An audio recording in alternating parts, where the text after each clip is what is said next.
कि अघोरी कौन होते, सुषेण कौन थे, चाणक्य, सुभाष चंद्र बोस और बंदा बहादुर की मृत्यु आखिर हुई कैसे थी, सूर्य और पृथ्वी के बीच की जो दूरी है वो सबसे पहले किसने नापी थी। 7 चिरंजीवियों में से 2 चिरंजीवियों के बारे में आज हम जानने वाले। हेलो एवरीवन, आज का वीडियो बहुत ज्यादा स्पेशल होने वाला है क्योंकि आज हम शुरू कर रहे हैं मेरी one of the favourite book the hidden Hindu.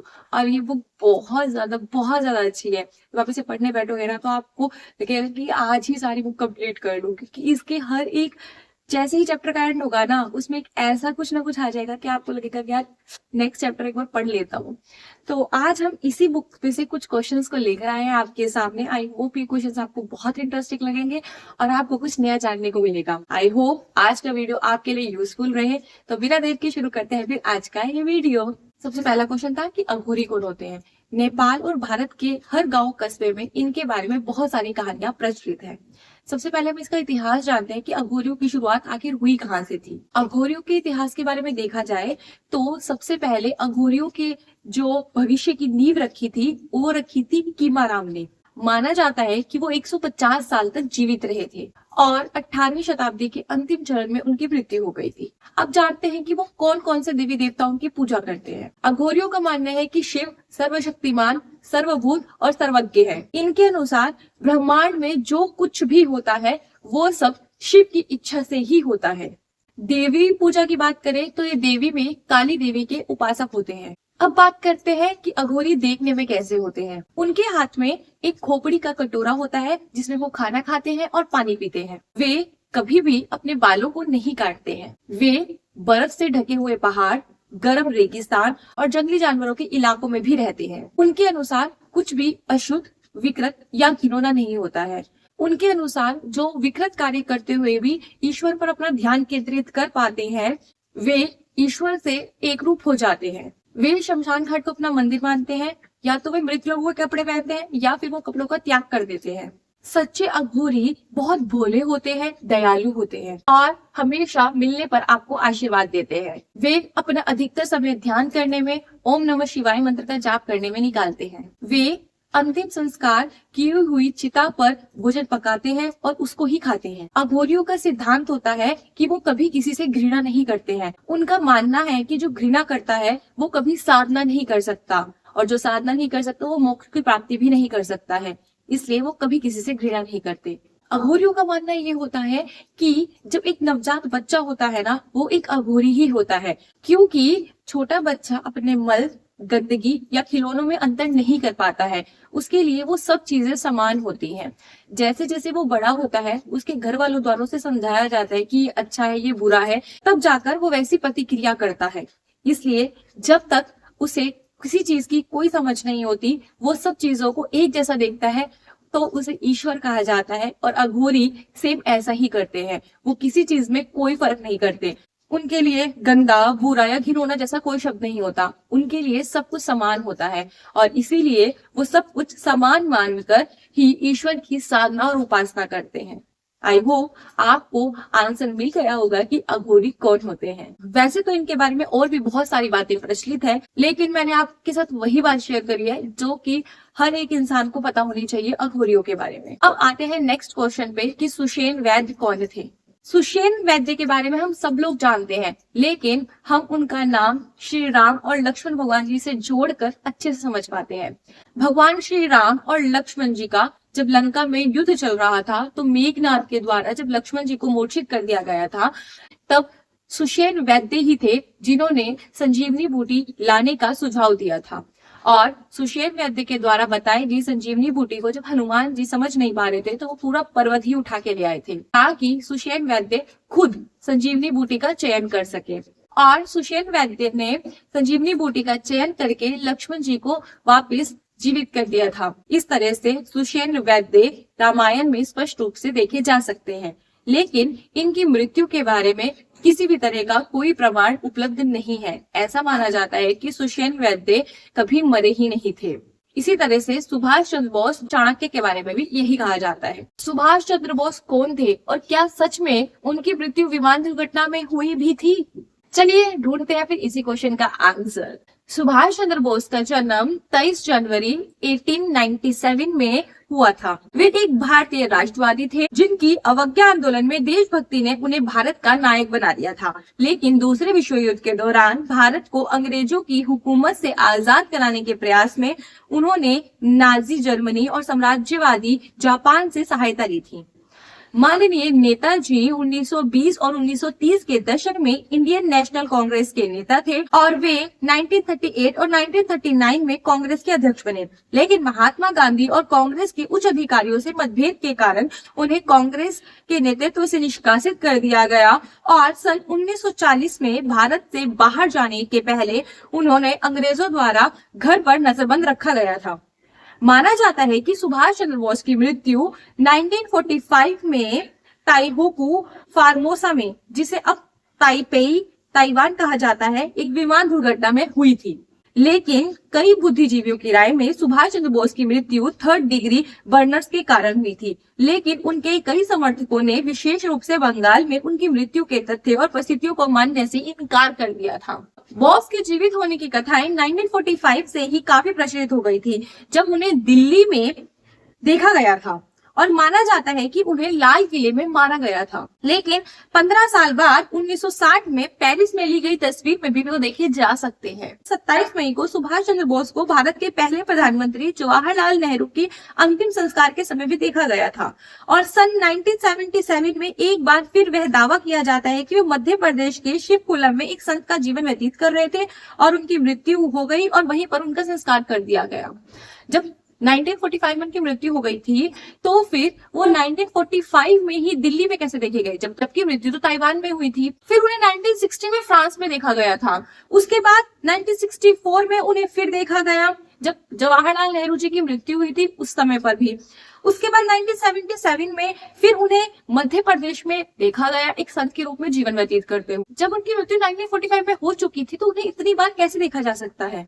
अब किसको सच माने? इसलिए ऐसा माना जाता है कि सुभाष चंद्र बोस जी की मृत्यु के बारे में स्पष्ट प्रमाण किसी के पास नहीं है।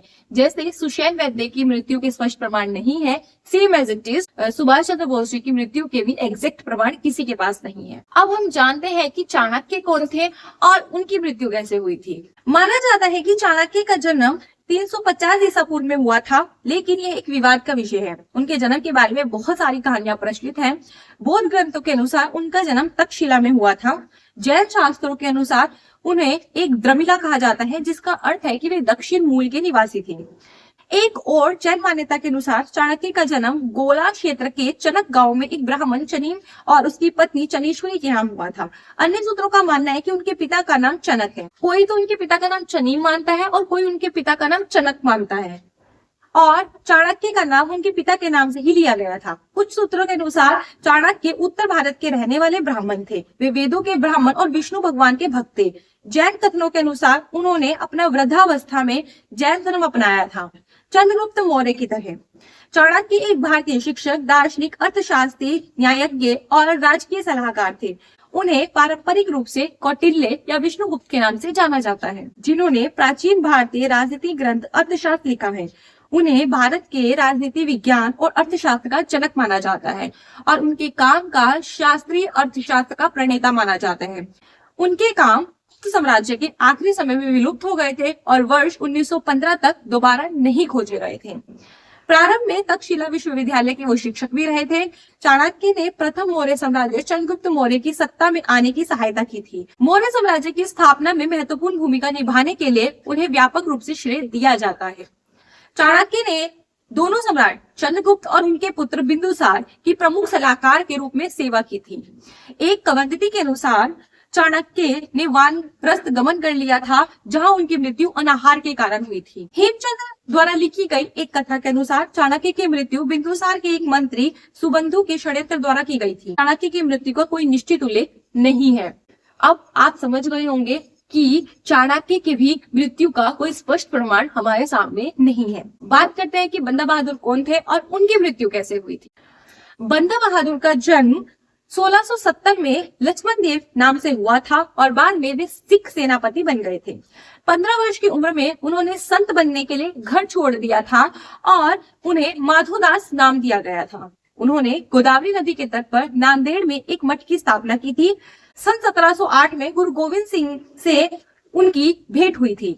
वे उनके शिष्य बन गए थे और उन्होंने उन्हें नया नाम दिया था बंदा सिंह बहादुर। गुरु गोविंद सिंह के आशीर्वाद व अधिकार से उन्होंने योद्धाओं की फौज बनाई और मुगल बादशाह के विरुद्ध संघर्ष छेड़ दिया। पंजाब में अपनी सत्ता स्थापित करने के बाद बंदा सिंह बहादुर ने जमींदारी प्रथा को समाप्त किया और जमीन के मालिक को संपत्ति का अधिकार दिए। सन 1715 में बंदा सिंह बहादुर को गुरदास नांगल किले में पकड़कर लोहे के एक पिंजरे में बंद कर दिया गया था। उनकी टुकड़ी के बाकी सिखों को भी पकड़ लिया गया था। सभी सिखों को एक जुलूस में दिल्ली लाया गया, जिसमें 780 सिख कैदी थे। प्रतिदिन 100 सिखों को किले से बाहर लाया जाता था और उनकी सार्वजनिक हत्या कर दी जाती थी। यह सिलसिला करीब 7 दिन तक चला। मुगल अपनी प्रसन्नता को रोक नहीं पा रहे थे, लेकिन सिखों ने हताशा और निराशा का कोई भाव नहीं दिखाया, बल्कि वे अपने भजन गाते रहे। न ही कोई मौत से डरा और न ही किसी ने अपने धर्म को छोड़ा। बंदा सिंह बहादुर की फांसी से पहले सरदारों को उनके सामने प्रताड़ित किया गया, उनके सिर पर भालों को घोंपा गया। बंदा सिंह बहादुर जो जमीन पर उकड़ू बैठे थे, उनके चारों ओर चक्र लगाया गया। फिर उन्हें एक छोटी तलवार दी गई और अपने ही बेटे अजय सिंह को मारने का आदेश दिया गया। वे स्थिर बैठे हुए थे। उसी समय जल्लाद आगे बढ़ा और छोटे बच्चे को अपनी तलवार से मारते हुए इसके शरीर के 2 हिस्से कर दिए। फिर शरीर से मांस के टुकड़े काटकर बंदा के चेहरे पर फेंके गए। उसके जिगर को शरीर से निकालकर बंदा सिंह बहादुर के मुंह में ठूसा गया। पिता बिना किसी भावना के ऐसे बैठा रहा जैसे उसके धैर्य की परीक्षा अभी भी ली जानी थी। जल्लाद आगे बढ़ा और उसके खंजर से नुकीले हिस्से को बंदा सिंह बहादुर की दाई आंख में डालकर उसकी पुतली को निगारा और फिर दूसरी पुतली को। बंदा इस सब के दौरान पत्थर की तरह स्थिर बना हुआ था। उनके चेहरे पर दर्द का कोई नामो निशान न था। उस हैवान ने फिर अपनी तलवार ली और बंदा के बाएं पैर और उसके दोनों हाथों को काट दिया, परंतु बंदा का प्रत्येक अंग फिर भी स्थिर रहा, जैसे उनके जन्मदाता ने उनको शांति प्रदान कर दी हो। और अंत में उनके मांस को लाल गरम चिमटे से खींच लिया गया और जब उनके अत्याचारों का कुछ भी नहीं बचा तो उनके शरीर के सैकड़ों टुकड़े काटकर वे संतुष्ट हुए। मतलब ये देखो कि उनके साथ कितना कुछ किया गया, लेकिन वो फिर भी शांत थे और उन्होंने अपने धर्म को नहीं छोड़ा। हमारे इतिहास में ऐसे ऐसे लोग भी हुए हैं जिन्होंने अपने बच्चे की बलि देना स्वीकार किया, ना कि अपना धर्म परिवर्तन करना। सोचो कि वो लोग के अंदर कितनी क्षमता रही होगी और कितना साहस रहा होगा कि वो ये सब कर पाए। हमारे सामने अगर हमारे बच्चे को चोट भी लग जाती है तो हम तड़प जाते हैं, और उन्होंने अपने बच्चे को अपने सामने मरता हुआ देखा, कटता हुआ देखा। सल्यूट है ऐसे लोगों को। हमें गर्व होना चाहिए कि हमारे इतिहास में ऐसे लोग थे जिन्होंने अपने धर्म को सर्वोपरि माना और अपने धर्म के लिए कुछ भी करने को तैयार थे। अब देखते हैं कि युगों का वर्णन करने वाला सबसे पहला ग्रंथ कौन सा था और 4:3:2:1 आखिर में है। हिंदू पुराणों के अनुसार युगों को 4 भागों में बांटा गया है: सतयुग, त्रेता, द्वापर और कलयुग। श्रीमद् भगवत गीता युगों का वर्णन करने वाला सबसे पहला ग्रंथ है। उनके अनुसार सतयुग की आयु देवताओं के 4800 वर्ष के बराबर है, त्रेता युग 3600 साल के बराबर है, द्वापर युग 2400 साल के बराबर है और कलयुग देवताओं के 1200 साल के बराबर है। और इन चारों युगों में 4:3:2:1 का अनुपात है। बुरी ताकतों को नष्ट करने के लिए और धर्म की रक्षा करने के लिए भगवान विष्णु समय समय पर अवतार लेते हैं। 4:3:2:1 का जो अनुपात है वो युगों के अनुपात होने के साथ साथ भगवान विष्णु के जो 10 अवतार है उनका भी अनुपात है। भगवान विष्णु जी के 4 अवतार सतयुग में प्रकट हुए थे, 3 अवतार त्रेता में प्रकट हुए थे, 2 अवतार द्वापर में प्रकट हुए थे और 1 अवतार जो कि कलयुग में प्रकट होना बाकी है। इस तरह से उनके 10 अवतार 4:3:2:1 का अनुपात को दर्शाते हैं। ऐसा कहा जाता है कि जो सतयुग में संघर्ष था ना वो 2 लोकों के बीच में था, एक देवलोक और एक राक्षस लोक। त्रेता युग में लड़ाई 2 राज्यों के बीच में थी, लेकिन लोक फिर भी एक ही था। एक ही लोक में राम भी रहते थे और रावण भी रहते थे। फिर आया द्वापर युग, जिसमें संघर्ष जो था वो एक परिवार में हो गया, जिसमें पांडव और कौरव दोनों एक ही परिवार के थे, जिसमें अच्छाई और बुराई एक ही परिवार में आ गई। संघर्ष भी अब एक परिवार के बीच में था। हर एक गुजरते युग के साथ बुराई नजदीक आती गई। पहले एक लोक में थी, फिर एक परिवार में हो गई और अब कलयुग में अच्छाई और बुराई एक इंसान के अंदर ही आ गई। एक इंसान के अंदर अच्छाई भी है और बुराई भी है और उसे तय करना है कि उसे अपना अच्छाई वाला पार्ट आके रखना है या बुराई वाला पार्ट आके रखना है। आई होप आपको समझ आ गया होगा कि 4:3:2 जो 1 है उसका कॉन्सेप्ट यही है कि जो विष्णु भगवान के 10 अवतार थे उनका रेशो यही है, और जो 4 युग है उनका जो समय अवधि है उसका रेशो भी यही है। इसलिए 4:3:2:1 हमारे लिए बहुत इंपॉर्टेंट है। करते हैं उस प्यार से क्वेश्चन के बारे में कि सूर्य और पृथ्वी के बीच की जो दूरी है वो सबसे पहले किसने बताई थी। आंसर हम विज्ञान के हिसाब से भी देंगे और जो हमारी हनुमान चालीसा है उसके हिसाब से भी देंगे। फैसला मैं आपके ऊपर छोड़ती हूँ कि आप किसको सही मानोगे, विज्ञान को सही मानोगे या फिर विज्ञान से पहले जिसने बताया था उसको सही मानोगे। अब पहले हम बात करते हैं विज्ञान के हिसाब से सूर्य और पृथ्वी के बीच की दूरी किसने निकाली थी। 17वीं शताब्दी में जियोवानी कासिनी और जी रिचर्ड ने सूर्य और पृथ्वी की दूरी का पता लगाया था 140 लाख किलोमीटर। अभी के आधिकारिक आंकड़े से केवल 9 लाख किलोमीटर दूर। और अब हम बात करते हैं हनुमान चालीसा के हिसाब से कि हनुमान चालीसा के हिसाब से जो दूरी है वो कितनी है। हनुमान चालीसा में एक लाइन आती है, युग सहस्त्र योजन पर भानु लीलियो ताही मधुर फल जानू। हनुमान चालीसा जिसने पढ़ी होगी इस लाइन को अच्छे से समझता होगा, इसका मीनिंग भी जानता होगा। इसका मतलब क्या है अब हम ये समझते हैं। यहाँ पर एक युग जो है वो 12,000 साल के बराबर है, और एक सहस्त्र का मतलब है 1000, और एक योजन का मतलब होता है 8 मील। मतलब युग गुना सहस्त्र गुना योजन पर भानु, इसका मतलब हुआ कि 12,000 गुना 1000 गुना 8 यानी कि 9,60,00,000 मील। मैं यहाँ पे आपको बता दूं कि 1 मील बराबर होती है 1.6 किलोमीटर। 9,60,00,000 मल्टीप्लाई 1.63 किलोमीटर जो कि लगभग 15.3 करोड़ किलोमीटर सूर्य से दूर है। आई होप आपको ये चीज समझ आ गई होगी। अब हम जानते हैं कि सुश्रुत संहिता किसने लिखी थी और एक्चुअली में इस बुक की इतनी वैल्यू क्यों है। यह जो किताब है वो शल्य चिकित्सा विज्ञान की सबसे पुरानी, अच्छी और उत्कृष्ट टिप्पणियों में से एक है। सुश्रुत द्वारा लिखा गया यह दुनिया का सबसे पहला चिकित्सा विश्वकोश है। सुश्रुत एक प्राचीन भारतीय शल्य चिकित्सक थे जिन्हें शल्य चिकित्सा के संस्थापक जनक के रूप में जाना जाता है। वे मूल रूप से वाराणसी में सक्रिय दक्षिण भारत के एक चिकित्सक थे। उनके नाम का सर्वप्रथम उल्लेख बाबर अभिलेख में है 4 से 5 शताब्दी, जहां सुश्रुत के नाम की गणना हिमालय में रहने वाले 10 साधुओं में की गई थी। भारतीय ग्रंथों में यह भी लिखा गया है कि उन्होंने चिकित्सा के देवता धन्वंतरी से वाराणसी में शल्य चिकित्सा का ज्ञान सीखा था। जो कि चिकित्सा के देवता है धन्वंतरी जी, जो समुद्र मंथन से निकले थे, उनसे इन्होंने शल्य चिकित्सा का ज्ञान सीखा था और इन्हें शल्य चिकित्सा के संस्थापक के रूप में जाना जाता है। आई होप आप समझ गए होंगे कि सुश्रुत संहिता, जिसमें शल्य चिकित्सा के बारे में बहुत सारी बातें बताई गई हैं और बहुत अच्छे से बताई गई हैं, वो इतना इम्पोर्टेंट क्यों है। अब हम जानते हैं 7 चिरंजीवियों में से 2 चिरंजीवियों के बारे में। सबसे पहले हम बात करेंगे परशुराम जी के बारे में कि परशुराम जी कौन थे और वो अमर कैसे हुए। परशु शब्द जो होता है वो फारसा को दर्शाता है। परशुराम का शाब्दिक अर्थ होता है फारसे के साथ राम। वे भगवान विष्णु के 6ठे अवतार और रेणुका और ऋषि जमदग्नि के 5वें पुत्र थे। हिंदू धर्म में वो 7 चिरंजीवियों में से एक हैं। परशुराम को 21 बार शत्रुओं का संहार करने के रूप में जाना जाता है। जब शक्तिशाली राजा कार्तवीर्य ने उनके पिता की हत्या कर दी थी तो उन्होंने भगवान शिव को कठोर तपस्या से प्रसन्न करके एक फारसा हासिल किया था, जिन्होंने इसके बाद उन्हें युद्ध कला भी सिखाई थी।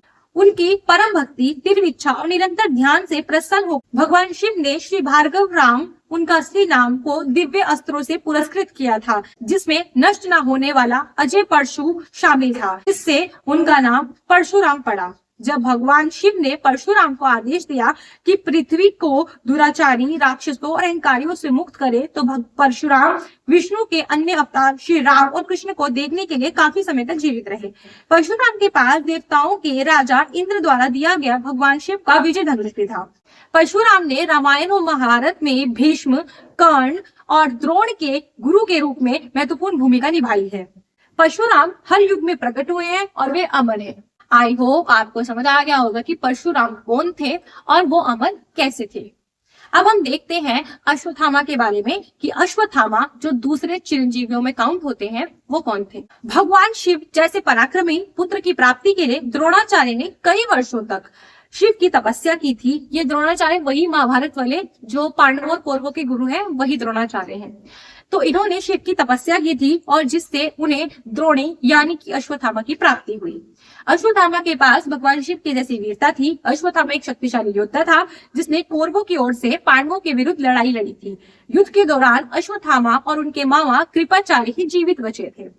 अश्वत्थामा एक अजय योद्धा था जिसे हथियारों के विज्ञान का गुरु माना जाता है। उसे 64 प्रकार की कलाओं और 18 विद्या व ज्ञान की शाखाओं का पूर्ण निपुणता प्राप्त थी। धार्मिक ग्रंथों में कहा गया है कि वे अगले व्यास और सप्तऋषियों में से एक होगा। अश्वत्थामा 7 चिरंजीवियों में से एक है। इनके जो मामा है कृपाचार्य, वो भी 7 चिरंजीवियों में से एक है, लेकिन उनके बारे में हम बाद में बात करेंगे। आगे देखते हैं कि अश्वत्थामा अपने माथे पर एक मणि के साथ पैदा हुआ था जो उसे मनुष्य से निम्न जीवित प्राणियों पर एक विशेष शक्ति प्रदान करती थी। सहन शक्ति में वह पर्वत के समान था और जिसमें अग्नि की ऊर्जा थी। गंभीरता में वह समुद्र के समान था और रोष में सर्प विष के समान। मणि उसे प्रेतों, राक्षसों, विषैले कीड़ों और पशुओं से बचाती थी। द्रोणाचार्य अपने पुत्र से बहुत प्रेम करते थे। द्रोणाचार्य और अश्वत्थामा हस्तिनापुर राज्य के प्रति निष्ठावान थे। अश्वत्थामा के पिता द्रोणाचार्य सभी योद्धाओं में सर्वश्रेष्ठ थे। भगवान कृष्ण को पता था कि जब द्रोणाचार्य के हाथ में धनुष व बाण होगा तो उन्हें हराना असंभव होगा। श्री कृष्ण को यह भी पता था कि द्रोणाचार्य अपने पुत्र अश्वत्थामा से बहुत प्रेम करते हैं। युद्ध के 18वें दिन द्रोणाचार्य भगवान कृष्ण और पांडवों द्वारा इस्तेमाल की गई अनुचित साधनों द्वारा मारे गए थे। इस घटना से अश्वत्थामा को गहरा झटका लगा और उन्होंने किसी भी मूल्य पर पांडवों के अध्याय का समाप्त करने का फैसला किया। कौरवों की हार के बाद युद्ध की आखिरी रात में अश्वत्थामा ने पांडव शिविर जलाकर राख कर दिया। कुछ नहीं बचा। वह आगे बढ़ा और पांडवों की सेना के सभी प्रमुख योद्धाओं को मार डाला। अश्वत्थामा का मानना था कि उसके लिए अचानक पांडवों पर हमला करना उचित था क्योंकि उनके पिता पर भी हत्या अन्यायपूर्ण ढंग से की गई थी। हालांकि वह अपने प्रतिशोध को उचित मानता था, लेकिन उसे अपने ही पक्ष में लोगों ने चेतावनी दी थी कि ऐसा नहीं है।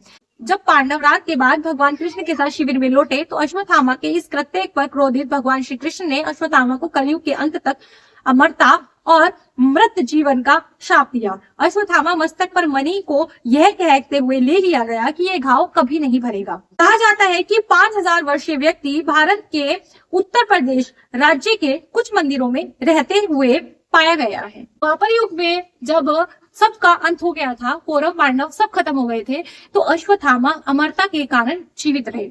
इसीलिए उनको कई बार अलग अलग जगहों पर देखा जाता है। ऐसा माना जाता है कि कई मंदिरों में वो पूजा करने प्रतिदिन जाते हैं। एक कथा के अनुसार भारत के बुरहानपुर के पास स्थित एक गांव है जहां पर असीरगढ़ नामक एक किला है। स्थानीय लोगों के अनुसार अश्वत्थामा वहां अभी भी आता है और हर सुबह किले में शिवलिंग पर फूल चढ़ाता है। कुछ अन्य लोगों के अनुसार अश्वत्थामा को हिमालय की तलहटी में जनजातियों के बीच रहते और घूमते देखने का दावा भी किया गया है। इस प्रकार यह माना जाता है कि अश्वत्थामा आज भी जीवित है। अश्वत्थामा और परशुराम अमर है और वो 7 चिरंजीवियों में काउंट होते हैं। आई होप आज का वीडियो आपको अच्छा लगा हो, आपको बहुत सारी नई नई चीजें जानने को मिली हो। अगर ये वीडियो अच्छा लगा हो तो इसे लाइक कर देना, शेयर कर देना। अगर चैनल पर पहली बार आए हो तो इसे सब्सक्राइब कर देना। मिलते हैं नेक्स्ट वीडियो में कुछ और इंटरेस्टिंग क्वेश्चंस के साथ। तब तक के लिए बाय बाय।